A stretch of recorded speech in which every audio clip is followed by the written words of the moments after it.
Now, in this film, how is it performing in English as opposed to Japanese? Because you have both lines. It's a lot more harder to do in English because it's my second language, I guess. But you sound fluent enough. What part of it was so difficult?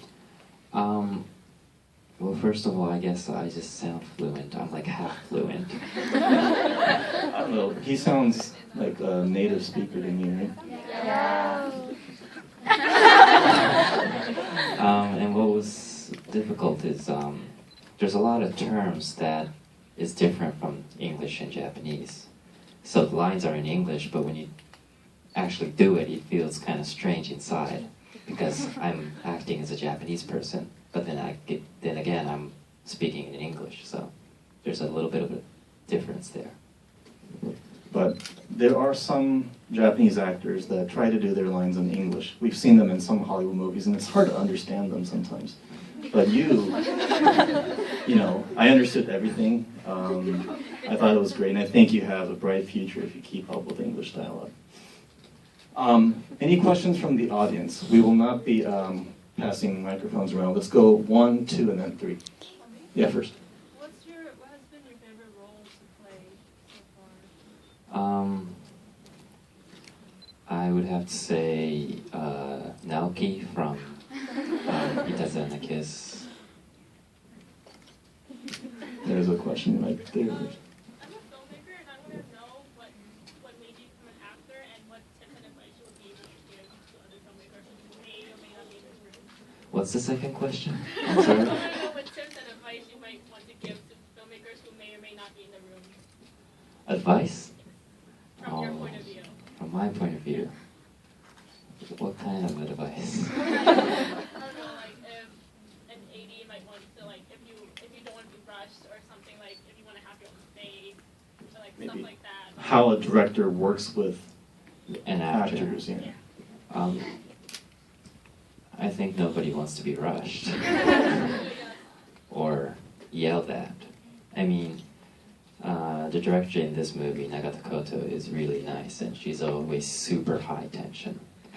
So it's really fun to work with her, and it makes me want to work with her. So It's actually interesting because you use the word high tension, but it's actually slightly different in English, I think. Oh, 'Cause really? in Japanese, when you say high tension, it usually means that you're always like upbeat and you got a lot of energy. what is High it? tension in English would mean that you're kind of tense all the time. And you're just Okay. See, I told you I'm half fluent. little by little. Energetic. Energetic. would be a Energetic. good word. Yes, that's the word. Okay. You had a question. 高校デビュー、いたずらなキス、あと、ワンオン2では、ちょっと S 系っぽい男性のキャラが多いんですけど、こう、本当の古川くんは S っぽい方なんですか？それとも M っぽい方なんですか？ I'll interpret it in English first. Or do you want me to? I can do that too. Sure. Well, you know, in Itazuna no Kiss, Coco debut, and in this movie, he's actually portraying a little S guy. So in his Sadistic guy. Masochistic. So in his real life, is he sadistic or is he more masochistic? I should provide some context first.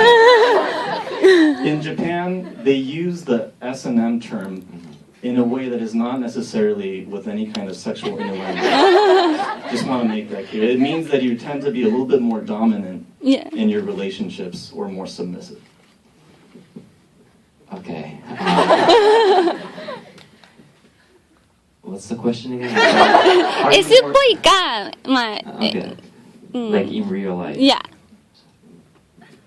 S maybe? ありがとうございます。 Okay. Right there. So since the movie is sort of traveling, so I wonder, have you ever traveled alone? If you did, could you share some interesting experience? Or if you haven't, where do you want to go and why? Okay. First of all, I don't really like traveling, especially alone, because I get lonely. And I love Japan, so I like to stay in Japan. And I love my house, so I like to stay in my house. So I usually don't travel. Okay. Let's go over it. Oh, no. You already asked a question. No. Okay, sorry. Sorry. So forget about the jet lag. Do you still remember where you were last year, July 20th? I was About the jet lag. July 20th. Where were you? last year. Yeah, last year. I was in Shanghai. Okay. Yeah. So, well, just not a question, just telling you that my friends met you first time last year in Shanghai, and well, she met other friends too who would like to happen to, and then they celebrated the first anniversary meeting you. Oh. Well, I guess it's something happy to share about. Yeah. Okay. Congratulations, Dan. Let's go back there first. Right there, yeah. We'll go back there later. Sorry, you first.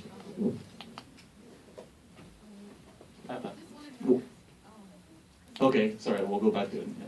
Just want to know what happened in the end.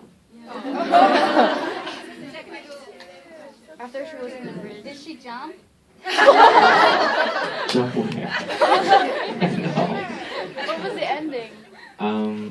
Well, I was talking with the producers and the directors, and most likely Tamotsu would go to Taiwan after to chase after her. I think. Are you satisfied now? Okay, let's go to you first and then back here. Yeah. What was your feeling when you first moved to Canada? Question is, what was your feeling when you first moved to Canada? Well, I couldn't speak English, so I had no friends like Tamotsu in the movie. And what Tamotsu did to get over that was ride a bicycle. Instead, what I did was I started playing basketball. And basketball is a popular sport, right? So if you start playing, you have teammates around you, and you don't have to speak English to get friends. So I did a lot of things that was popular, like skateboarding.